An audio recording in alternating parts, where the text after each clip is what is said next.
Ok, amigos, volvimos después de otro receso técnico y estaba diciéndoles que empezamos a leer, de paso averiguamos la ciudad desde donde Pablo escribió la carta, se llama Nicópolis.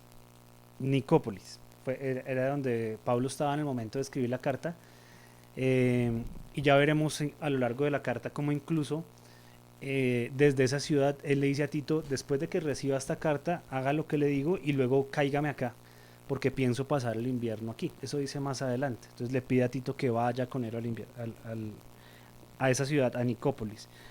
Estaba leyendo y deteniéndome en el versículo 4 del capítulo número 1 y lo voy a repetir. Le escribo a Tito, mi verdadero hijo en la fe que compartimos. Que Dios Padre y Cristo Jesús nuestro Salvador te den gracia. Si eso, gracia y paz. Si esto no lo hiciéramos de manera expositiva, seguramente pasaríamos de largo porque tiene una pinta de saludo, ¿no? Tiene una pinta simplemente de esto es un saludo y que me alegra que esté bien, eh, pero ese saludo dice cosas muy interesantes. Ya hemos explicado a lo largo de tres reuniones los primeros tres versículos y si usted se detiene a mirarlos, habla hasta de la predestinación, habla de temas teológicos densos, pero que Pablo los dice ahí, los va soltando porque ya me imagino que la comunicación de él con Tito era una comunicación de dos hermanos que llevan mucho tiempo trabajando, de dos misioneros que llevan predicando mucho tiempo y han tenido un montón de charlas. Entonces, no es raro que Pablo incluya temas densos en un saludo, por ejemplo, porque sabe que quien lo va a leer los entiende perfectamente. ¿Estamos bien? ¿Sabe quién lo va a leer? Diferente es el caso, por ejemplo, de la epístola a los romanos, donde Pablo no los ha visitado y se detiene a explicar tema por tema de la doctrina cristiana muy detalladamente. Acá es un saludo y unas recomendaciones. Pero entonces el versículo que hoy rápidamente vamos a detallar es el versículo 4 de este saludo. Dice, le escribo a Tito, mi verdadero hijo en la fe que compartimos. Y voy a detenerme ahí, solamente vamos a hablar de ese tema hoy. Mi verdadero hijo en la fe. No a cualquiera se le puede llamar el verdadero hijo en la fe. Primero que todo aclaremos algo. ¿Qué es ser hijo en la fe? ¿Qué es ser hijo en la fe que compartimos o en la fe que tenemos en común acuerdo? Ser hijo en la fe es cuando una persona ha podido discipular a otra, ha podido predicarle y esa persona que se convierte, que es llamada a pertenecer a la iglesia de Cristo, ve como un padre espiritual a aquella persona que le predicó, a aquella persona que lo instruyó, que lo discipuló. Entonces Pablo hizo eso con Tito, Pablo lo formó, Pablo le enseñó, Pablo lo discipuló. ¿Y qué es enseñarle, qué es predicarle, qué eso es compartirle la escritura, es mostrarle las verdades que hay en la Biblia? No es volverlo igual a él como algunas personas hoy en día quieren hacerlo ver, y entonces dicen, es que está la iglesia de los rockeros. No, la iglesia no es de rockeros, la iglesia es de rockeros, de reggaetoneros, de los carrangueros, de vallenateros, de lo que sea. No es que discipular no tiene que ver con replicar ni mi temperamento ni mis gustos, pero sí replicar las enseñanzas de la palabra en otros. Eso tiene que ser discipular. Cuando usted le tenga la oportunidad de predicarle a alguien, de enseñarle la palabra a otra persona, usted lo está discipulando. Y si lo disipula lo suficiente, esa persona va a verlo a usted como un padre espiritual y usted va a verlo como un hijo espiritual. Eh, Aclarado ese punto, Pablo, vuelvo a retomar el versículo. Pablo dice a Tito, escribo a Tito, mi verdadero hijo en la fe.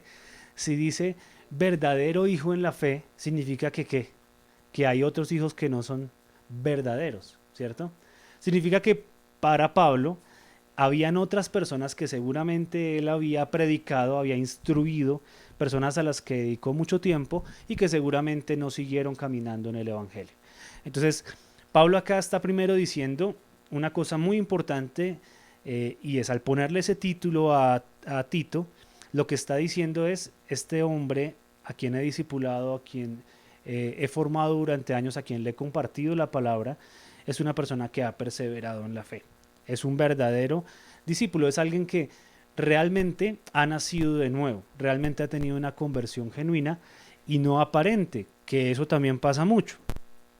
Seguramente en el viaje a Creta, en otros viajes misioneros, Pablo tuvo que haber predicado a muchos que parecían ser verdaderos hijos en la fe, pero que a la larga no lo fueron. Ya hemos visto casos, en las cartas de Timoteo, por ejemplo, vimos que Alejandro y Meneo son casos de personas que parecían haber adoptado y haber recibido bien el Evangelio, pero que al final se desviaron, al final se apartaron del camino, incluso enseñando falsas doctrinas, falsas enseñanzas, a tal punto que tuvieron que ser expulsados de las congregaciones donde estaban. Así entonces Pablo llama verdadero hijo en la fe.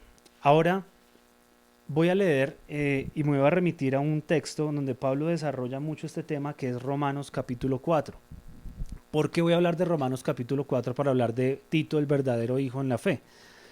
Porque en Romanos capítulo 4 Pablo explica cómo Abraham se vuelve el padre de la fe. O sea, el padre que da a luz un hijo espiritual, el padre espiritual que da a luz un hijo espiritual, arranca esa descendencia espiritual, por llamarlo de alguna manera, en Abraham. Abraham era un tipo que los judíos idolatraban. Yo creo que ya les he dicho eso en alguna otra ocasión. Abraham era un tipo que los judíos decían, no me toque a Abraham, porque Abraham es como si fuera santo. Y lo idolatraban bastante. Entonces, ¿por qué lo idolatraban? Porque con él empieza a cumplirse Abraham es a quien Dios le da la promesa de hacer un pueblo de él.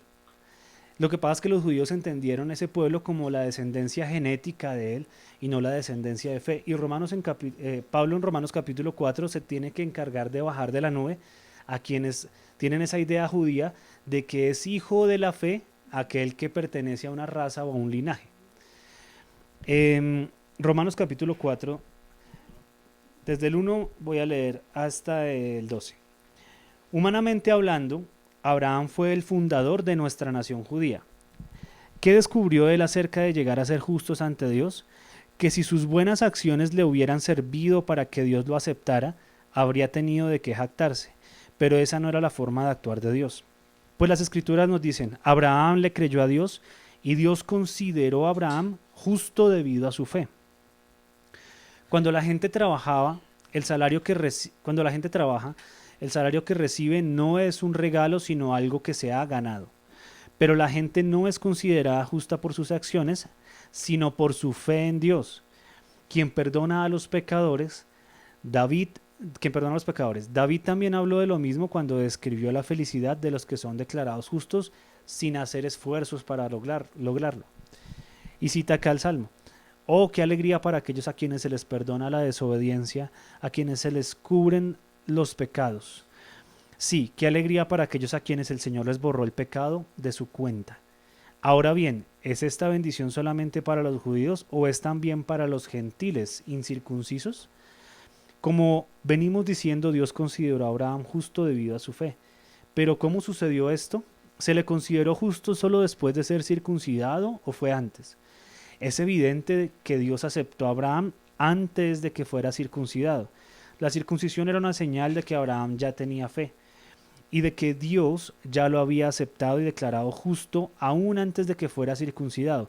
Por lo tanto, Abraham es el padre espiritual de los que tienen fe, pero no han sido circuncidados. A ellos se les considera justos debido a su fe. Y Abraham también es el padre espiritual de los que han sido circuncidados, pero solo si tienen la misma clase de fe que tenía Abraham antes de ser circuncidado. Y ahí sigue desarrollando el tema de Abraham. Pero ¿por qué Pablo tiene que hacer esta aclaración tan enfática? Tiene que hacer la aclaración enfática para que todas las personas que empezaran a creer en el Evangelio tuvieran esto claro. Tuvieran claro por qué Tito se hace un verdadero hijo en la fe. Y eso que tenían que tener claro, tanto judíos como gentiles, porque Pablo acá le habla a judíos diciendo, Abraham era un gentil. Abraham se circuncidó y fue el primero que se circuncidó, no sé si lo sabía. El primero que se circuncida, que es cortar el prepucio, es Abraham. Y eso lo toman los judíos como una señal de que hacen parte del pueblo de Dios. Sin embargo, Pablo acá dice, pues Abraham se circuncidó fue después de la fe. No fue por la circuncisión que Abraham se salvó, sino que él es el considerado el padre espiritual por medio de la fe. Una fe que lo lleva a Pablo a citar el Salmo donde dice, qué alegría a aquellos a los que se les es perdonado su pecado, a los que se les cubren sus pecados sin hacer ningún esfuerzo para ello. De eso se trata ser hijos de la fe. ¿Por qué Tito era importante que Pablo le dijera eso? Cuando Pablo se va nuevamente de Creta, le queda un sancocho ahí a Tito. De hecho, en otro texto dice que los cretenses eran terribles. Y si la labor de Tito iba a ser ir de ciudad en ciudad, enseñándoles e instruyéndolos, levantando líderes y pastores en cada ciudad, pues la gente que iba a hacer cuando viniera Tito a decirles, es que yo vengo a exhortarlo, le iba a decir, pues yo no le creo a usted nada. Entonces él tenía que, Pablo yo creo que le deja la carta, uno de los objetivos, no el único, pero uno de los objetivos es darle un respaldo oficial a Tito, donde si él le decía a alguien, venga Miguel, no se duerma en las reuniones. Y entonces, mira, ¿usted qué Tito que me va a zarar acá, que me va a decir que no me duerma, si usted quién es o qué? Entonces Tito le podía decir, vea, acá está la lista de requisitos de los ancianos de la iglesia. Dice que no se deben dormir en las reuniones. ¿Sí? Entonces dicen, vea, Pablo dijo, y Pablo me considera, o sea, cuando la gente leía la carta, le servía como una credencial a Tito para decir, vea, es que yo no soy un apóstol, listo, está bien, yo no soy un apóstol de los 12 apóstoles, demás. Pero Pablo, que sí es un apóstol, me dejó esta instrucción y estas son el respaldo escrito del mismo Pablo que me respalda para poder ejecutar esto que quiero ejecutar en Creta. Entonces cuando Pablo dice mi verdadero hijo en la fe, está afirmándolo porque, como dije al inicio, ¿de dónde era Tito? Era griego. Al ser griego, los que eran creyentes, que seguramente muchos de ellos venían de Israel y eran judíos, que se habían ido por barco hasta Creta, iban a tenerlo a él como alguien de alta estima o como un perro. Como un perro, porque la Biblia nos enseña que los judíos estaban empeliculados tan mal en ese asunto de ser el pueblo el escogido, que consideraban a alguien que no fuera judío peor que un perro. Y un perro en esa época no era como Apolo, que uno lo consiente y que se gasta millones en un veterinario. No, un perro era algo deshonroso, era algo feo en esa época. Y un gentil, o sea, un griego era un gentil, un colombiano es judío o es gentil. Es gentil, no crea esas doctrinas por ahí que tratan de hacerle ver a usted linaje hebreo. Yo no sé si alguna vez escuchó, yo he escuchado varias personas enseñar esa falsa doctrina de decir que usted tiene cara como de Zabulón. Entonces dice, claro, y tratan de empelicular a la gente, no, y usted es de Neftalí, y usted es de Judá, y usted es... Ah, y a los músicos siempre calan que son de la de Leví, que son levíticos. Entonces acá la cantora de hoy, seguramente le acomodarían que tiene algún linaje de Leví. Y todos esos carretas, las tribus de Israel se distribuyeron allá y tenemos suficiente documentación histórica que aprender de ellos para saber cómo se organizaron y luego cómo se extinguieron y luego cómo se desordenaron, cómo los conquistaron, cómo destruyeron hasta los conquistadores hasta el nido de la perra y se acabaron incluso los rollos donde estaban escritos las descendencias. Y la verdad, usted y yo así quisiéramos justificarlo históricamente, no tenemos cara de judíos. Tenemos cara de, ¿cómo es que dice Aldo? ¿De otanches? ¿Qué dice? Tenemos cara de chipchas, tenemos cara de este ladito del charco. Y entonces somos gentiles. Eso para un judío no cuadraba, al igual que Tito le estaba pasando en Grecia. Entonces Pablo, cuando dice mi verdadero hijo en la fe, está reafirmando algo. Está diciendo, acá no importa si se es judío o si se es gentil. Está diciendo, acá lo que importa es la fe. ¿Qué hacía a Tito un verdadero hijo? La fe en común, dice el versículo. La fe que compartimos. Así que lo que nos hace a nosotros familia en Cristo, con padres espirituales, con hijos espirituales, etcétera, etcétera, que no son solo sino títulos de adorno, porque realmente no es que una persona sea más especial que otra, solamente es el reconocimiento de alguien que le ha predicado y ha discipulado a otra persona. Y el primero que empezó con el asunto de la fe fue Abraham. Por eso Pablo en Romanos 4, donde leí, aclara muy bien este asunto. Entonces, Tito tuvo que haberse ganado esa posición de hijo o simplemente la recibió por la fe. La recibió, ¿verdad? Porque si la hubiera tenido que ganar, no habría podido. Porque ninguno de nosotros, escúcheme, ninguno de nosotros es capaz de ganarse la gracia y el favor de Dios. Así pasemos años asistiendo a una rutina religiosa, así pasemos años estudiando la palabra, así usted vaya a todas las tertulias, así usted se aprenda todo, así usted sea el que enseña en las tertulias, no importa, no podemos ganarnos absolutamente nada cuando se trata de la gracia y el favor de Dios. Eso Pablo en Romanos sigue desarrollándolo y ahí tiene que hacer una pregunta en el capítulo 6 de Romanos, porque claro, cuando usted se imagina eso, y voy a hacer esa aclaración antes de continuar, usted se puede imaginar, no, pues como no puedo hacer nada para ganarme la gracia, entonces yo puedo hacer lo que se me dé la gana, y de cierta manera lo podría hacer, pero pues no me importa utilizar ninguna clase de escrúpulo, ningún estándar moral, me voy a olvidar de obedecer la palabra de Dios, porque si la salvación es solo porque a Él le plació perdonarme a mí como pecador, pues yo no tengo que hacer nada, voy a hacer lo que sea que igual me perdona. Pablo dice en Romanos capítulo 6, ¿qué pues diremos? Como sobreabundó el pecado y entonces sobreabundó la gracia sobre ese pecado, entonces pecaremos más para que haya más gracia. Y Pablo dice en un tono muy certero, de ninguna manera. Entonces el creyente verdadero no se aprovecha de esa gracia inmerecida para pecar. Aclarado ese punto, sí tenemos que entonces empezar a disfrutar lo que significa la gracia. El ser mendigos espirituales, como lo vimos en las bienaventuranzas, el no tener absolutamente nada, el estar en la calle absoluta, toca que ellos hagan silencio. Estar en la miseria absoluta como un pordiosero, que es lo que dice bienaventurados los pobres en espíritu. Ser como un pordiosero y reconocer que alguien nos sacó de esa condición, que alguien nos está dando comida cuando no podíamos tener comida, que alguien nos está regalando la bendición de la gracia. Así que la culpa por el pecado no existe en el creyente. Lo que existe en el creyente es un arrepentimiento continuo, no culpa por el pecado. La culpa por el pecado es una alarma de que usted siente que tiene que ganarse el favor de Dios con santidad, y no es así.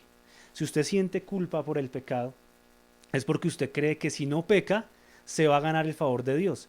Es porque usted cree que si no sintiera esa culpa, si esta semana, este mes, este año no he pecado, entonces me estoy ganando el favor de Dios. Y eso no es lo que enseña la palabra. Un verdadero creyente no siente culpa por el pecado entonces. Siente es un continuo arrepentimiento de su iniquidad. Dicho en otras palabras por Pablo, la iniquidad es el pecado que mora en mí. Cuando usted y yo pecamos, porque todos pecamos, levante la mano el que peca. No, que a ver quién no para tomarme una foto, ella no peca. Cuando usted y yo pecamos, estamos manifestando el resultado o el fruto del pecado que habita en nosotros. De lo que Pablo en Romanos también, capítulos 7 y 8, desarrolla como la naturaleza de nuestra carne y la naturaleza del espíritu. Y es tan tajante la naturaleza nuestra que dice que nuestra naturaleza propia por sí misma no quiere someterse ni sujetarse a la ley de Dios y tampoco puede. Si quisiera, tampoco podría. Entonces, lo que sí experimenta el verdadero creyente es un continuo arrepentimiento. ¿Un continuo arrepentimiento de qué? De vivir las consecuencias de esa iniquidad que habita dentro de él. Entonces un verdadero creyente, como lo era Tito, seguramente evidenciaba una vida de arrepentimiento, no de ufanarse de que es santo, sino una vida de reconocer que es un pecador y estar alerta, como un perro guardián frente a su pecado. Decir, yo sé que yo soy pecador, yo sé que no puedo darle rienda suelta a mis deseos, porque ya sé a dónde van a terminar.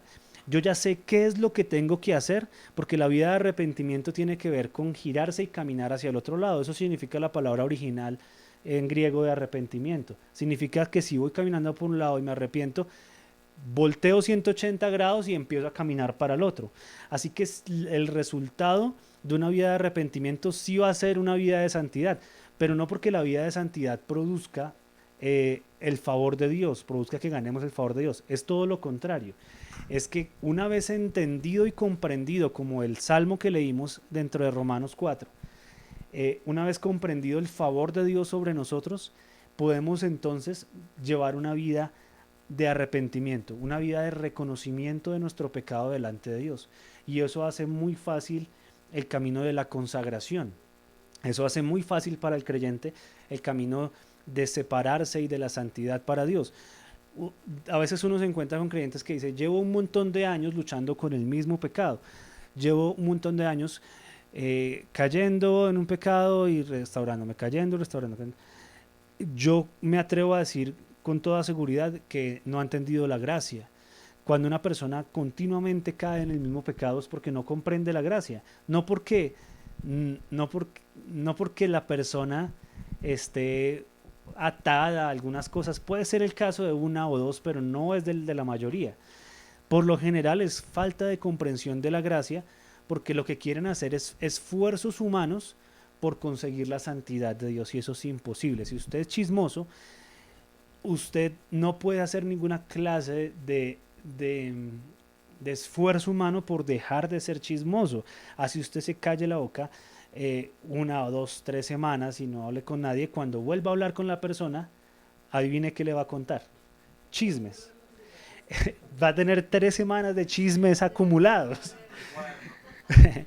Entonces, en cambio, cuando usted lleva una vida de arrepentimiento y sabe que usted es chismoso, usted reconoce ese pecado. Entonces usted dice, no, yo prefiero no escuchar porque yo sé que luego le cuento a otra versión. ¿Sí? Usted se conoce a sí mismo y dice, voy a evitar el escenario en el que yo sé que mi carne va a pecar. Y como entiendo la gracia, como he sido perdonado de tanto por el Señor, entonces voy a vivir separado para Él. Como dice la segunda carta a Timoteo 2:8, el soldado que es separado no se mezcla en los asuntos de la vida civil a fin de agradar a aquel que lo tomó por soldado. Entonces, eso es lo que significa ser un verdadero hijo en la fe. En últimas es entender la gracia, en últimas es entender que no merezco el favor de Dios y aún así Él me lo ha dado. Eso es el vínculo que había entre Pablo y Tito. Y eso era lo que Pablo iba a exaltar de Tito para que los demás entendieran que Tito era un hermano que podía guiarlos en esa instrucción. Pablo finalmente, al final de este saludo, porque estamos hablando de un saludo, ¿no? Al final le escribo a Tito, mi verdadero hijo, en la fe que compartimos, que Dios Padre y Cristo Jesús, nuestro Salvador, te den gracia y paz. Claro, ya después de entender y recordarle a Tito, usted es un verdadero hijo en la fe, usted entiende la gracia, usted ha entendido lo que significa el pecado y usted se da duro contra el pecado, usted ora para que el Señor lo libere del pecado, para cada vez conocer más. Usted estudia la palabra, que en ese momento imagino el Antiguo Testamento solamente. Usted estudia la palabra, usted conoce a Dios, usted ha entendido muy bien lo que le hemos compartido los apóstoles acerca de lo que Jesús dijo. Entonces, como usted ha hecho todo eso, al final le dice gracia y paz, y pues que Dios le dé gracia y paz, o sea, como quien dice, ahí le deje ese chicharrón, y pues que Dios lo ayude, que Dios lo ayude porque va a necesitar gracia y paz. Y con eso quiero terminar. Cuando realmente nos proponemos servir a Dios en algún escenario, vamos a necesitar esas dos cosas. Vamos a necesitar gracia y vamos a necesitar paz. ¿Por qué gracia y paz? Gracia para poder hacer la tarea bien delante de Dios, para que tengamos el favor de Dios, su respaldo en aquellas cosas que emprendemos, y también con los hombres, porque vamos a finalmente a predicarle o a servirle a otros seres humanos. Entonces tiene que tener gracia para hablar, para que no se sienta el regaño, ¿sí? Que Dios le dé gracia a nuestro amigo César para que cuando dice algo no parezca un regaño. Entonces la gracia es necesaria, ¿cierto? La gracia es necesaria para que cuando hacemos algo no caiga mal, no fastidie al otro hermano, para que podamos ser sabios a la hora de enseñar, incluso de servir a otros, ¿sí? Que balazo cuando vaya a abrir el cofre allá de la ofrenda. Yo lo veo a veces tan desesperado que yo digo, un día esto se atraviesa en hermano y lo tumba, con tal de ir a poner allá el cofre. Entonces que el Señor le dé gracia, amigo balazo, para que usted nunca empuje a nadie en esa carrera que emprende los domingos. Entonces, gracia vamos a necesitar, claro, gracia se necesita para predicar en escenarios como cárceles, como hospitales, claro, imagínese una persona destruida en una cárcel, en un hospital, usted tiene que tener gracia para hablarle a esa persona. Una persona que pase por una dificultad no está como un gato así prevenido. Usualmente las personas están muy prevenidas cuando pasan por momentos de estrés, de crisis.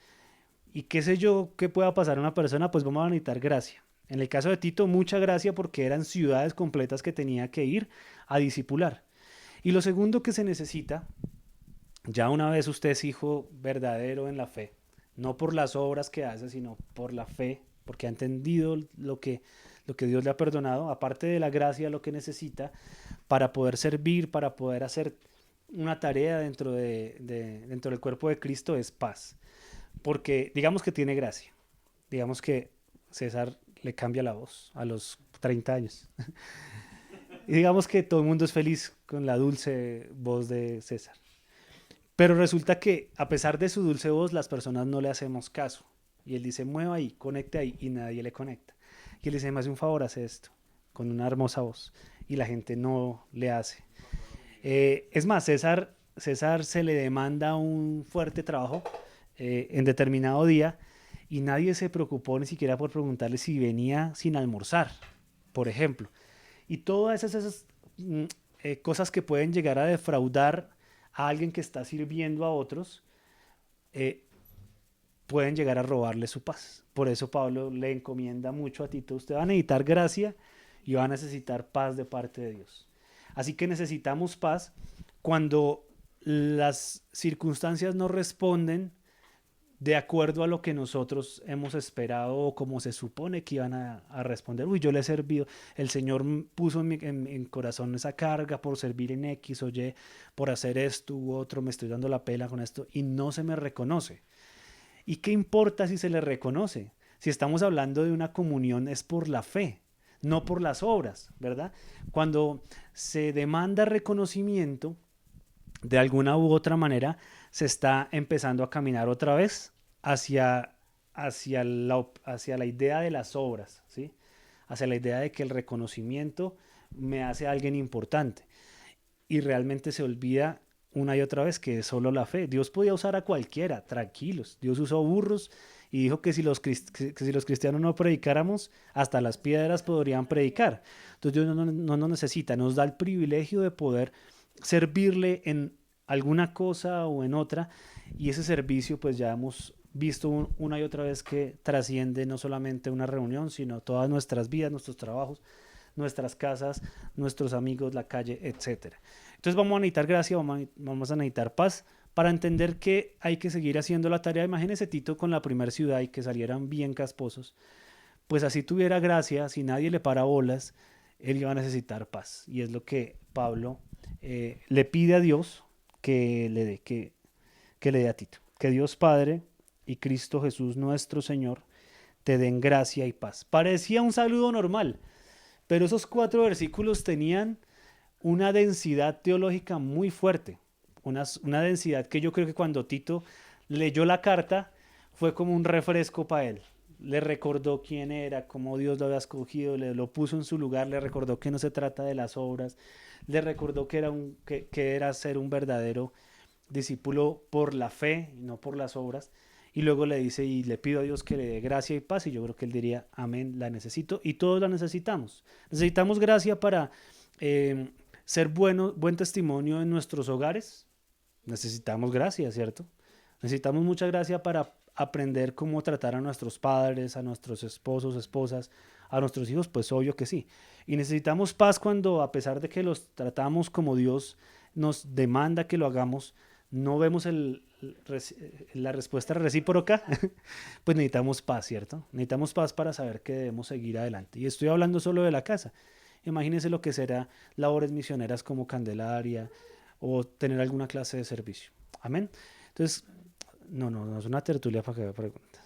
Mentiras, diga. No, es que la Chelita escribió una pregunta acerca de eso. Dice, ¿Pablo le escribió esa carta a Tito desde el barco que casi naufraga? No, señora.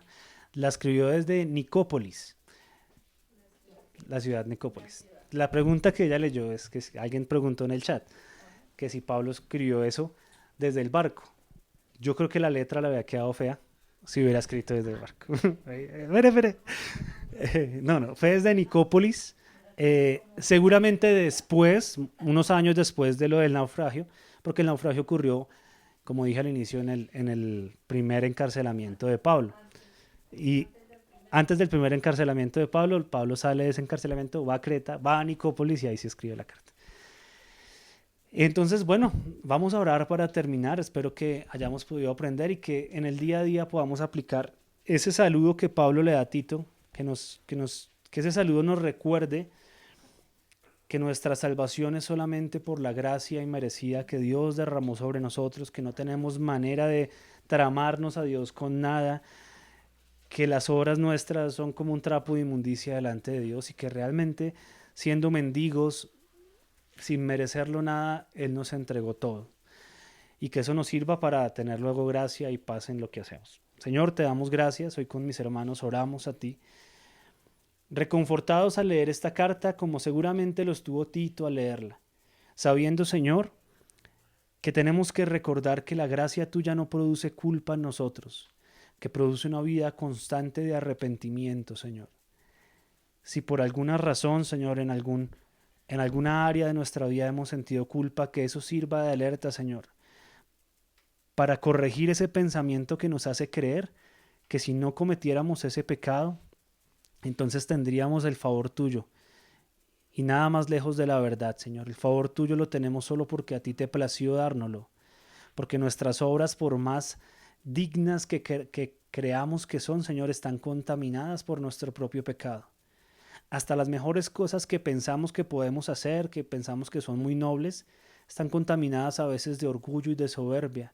Cuando le servimos a otros, Señor, o cuando incluso nos dirigimos en oración o en alabanza a ti, Señor, a veces está incluso ese comportamiento que parece muy noble y santo, contaminado por nuestra propia carne, Señor. Que cada servicio que hacemos, Señor, entendamos que no lo hacemos por ganarnos un favor tuyo y mucho menos el de un hombre. Que lo hagamos, Señor, sabiendo que te debemos todo, que tú lo diste todo, Señor, y que entendiendo la gracia y una vida de arrepentimiento, caminaremos en la dirección que tu palabra dice, Señor, porque no queremos alejarnos a donde un día estuvimos, Señor. No queremos alejarnos a ser tan necios como un día estuvimos tan necios que te negamos. No queremos ser tan necios como cuando nuestros ojos envanecidos por nuestro pecado, Señor, no veían lo lejos que estábamos de ti, Señor. De allá nos sacaste de delitos, estábamos muertos en delitos y pecados, como dice Efesios 2, Señor. Y tú nos rescataste, tú nos trajiste, Señor, a la vida. Así que recordamos hoy que es solo por tus méritos, solo por tu gracia. Y te pedimos, Señor, que en el caminar, Señor, que tendremos de nuestra vida cristiana, no sabemos cuántos años nos queden de vida, pero que los días que nos faltan, Señor, que los podamos tener al servicio tuyo y para ello te pedimos, así como Pablo te pidió que derramaras sobre Tito, te pedimos que tú nos regales, Señor, gracia y paz, Señor, gracia para poder ir, gracia para poder servir a otros, Señor, gracia para poder tener el respaldo tuyo, para poder emprender proyectos, Señor, y que el respaldo tuyo sea evidente, gracia para que tu Espíritu Santo nos acompañe a donde sea que vayamos, desde nuestra casa hasta lugares lejanos. Gracia para que tu presencia siempre esté con nosotros. Esa gracia la necesitamos, Señor. Y necesitamos la paz tuya, Señor. La paz que viene, Señor, solamente de ti. La paz que solo se logra cuando miramos, Señor, hacia la meta que eres tú, Señor. Cuando esa paz que tú nos das, Señor, no nos deja distraernos con lo que sucede a nuestro alrededor, sino seguimos constantes, Señor, esa paz que hace que si un hermano me ha ofendido, yo pueda entonces, Señor, perdonarle inmediatamente, incluso si esa persona ni se dio cuenta que me ofendió, Señor. Gracias, Señor, porque sabemos que tú nos darás esa paz que seguramente le diste a Tito en Creta para poder hacer la labor de servir a otros, de servir a nuestras esposas, a los esposos, a los hijos, a los hermanos en la congregación, a aquellas personas, Señor, que tú has elegido desde antes del mundo y que están perdidas y a las cuales iremos a predicarles, Señor. Gracias porque sabemos que tú nos mantendrás, Señor, con esa paz. Te pedimos que tú nos tengas, que tú llenes nuestra mente, nuestro corazón de esa paz, Señor, que alineada a tu palabra nos permitirá servir sin distractores, sin amargura, sin esperar, Señor, el reconocimiento vanidoso de los hombres, Señor, sino que nos permitirá disfrutarnos el viaje contigo, Señor, así como le sucedió a Pablo, a Tito, a Timoteo, a Pedro, a Juan, a todos los que disfrutaron, Señor, de esa hermosa vida de servirte a ti, Señor. Te doy gracias por tu palabra. Te pedimos que bendigas esta semana. Bendigo, Señor, a mis hermanos y te pido que en sus trabajos les vaya bien. Bendigo las empresas donde todos trabajamos. Bendigo las empresas que cada uno tiene. Y te pido, Señor, que esta semana sea llena de más y más bendición. Sorpréndenos con más de tu Espíritu Santo en nuestra vida. Amén y amén. Eso fue todo, amigos. Recuerden las reuniones habituales. Mañana las chicas se reúnen, las mujeres, si usted está escuchando ahí. Creo que al principio ya saludó a alguien, no sabíamos si la conocíamos o no. Si quiere entrar a la reunión, escríbanos, porque los jueves son las reuniones de chicas donde hablan temas de mujeres muy edificantes. El viernes nos vemos en la tertulia, un espacio donde sí podemos hacer todas las preguntas de que si Pablo tenía buena letra o no tenía buena letra, de que si tenía que escribir cartas en un barco o no. El viernes entonces nos vemos en la tertulia, estamos estudiando el Catecismo Menor, repase lo que hemos estudiado.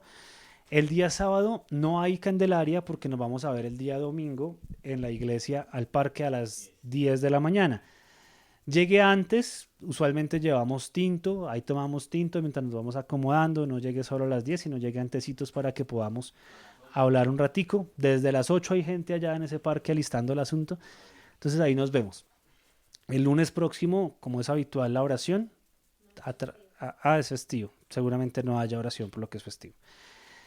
Y el martes, los hombres, ¿cómo es? Machos alfa, pecho peludo, lomo plateado, se reúnen los martes, 9 de la noche. Y el próximo miércoles, a través del streaming, ojalá menos accidentado que el de hoy.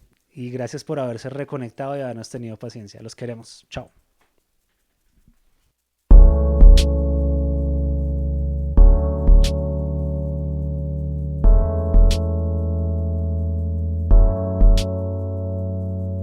Llevamos haciendo trabajo social en Colombia y en habla hispana alrededor de 16 años y hace 4 años nos constituimos fundación.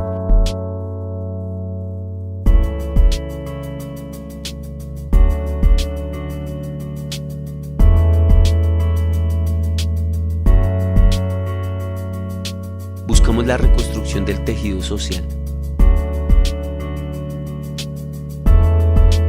Actualmente trabajamos con unos niños en el barrio La Candelaria, en la localidad de Ciudad Bolívar. Allí tenemos entre 70 a 170 niños y en el mes de diciembre podemos llegar a contar hasta más de 400 niños.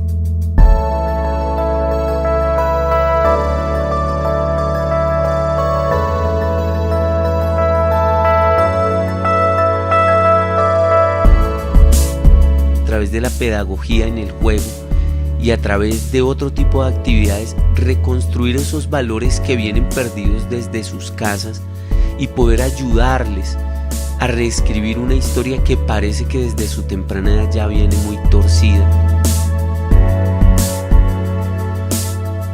Uno de los grandes propósitos que tenemos allí es poder establecer un lugar en donde los niños tengan a dónde asistir, dónde dictar refuerzo escolar, dónde llevar maestros de diferentes tipos de gamas artísticas o intelectuales que le permitan a los niños visualizar otra oportunidad en la vida.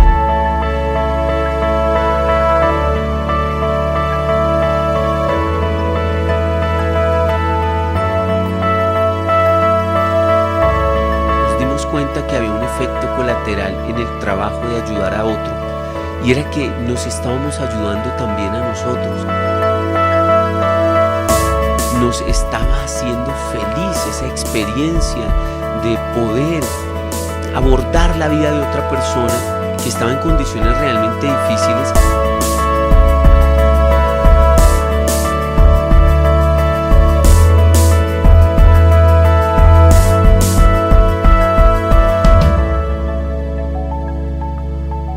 Hemos vivido una experiencia de reconstrucción y de sentido de lo importante en la vida realmente.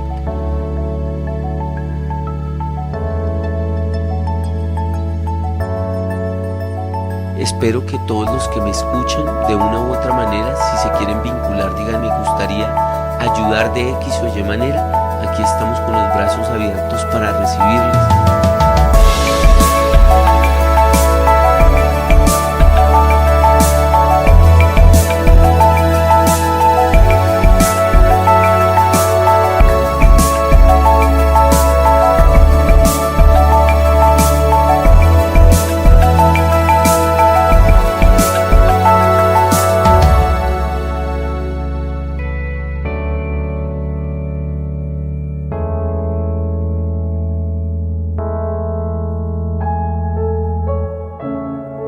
Ayúdenos a ayudar a otros y con ello descubra la felicidad que hay en servir a los demás.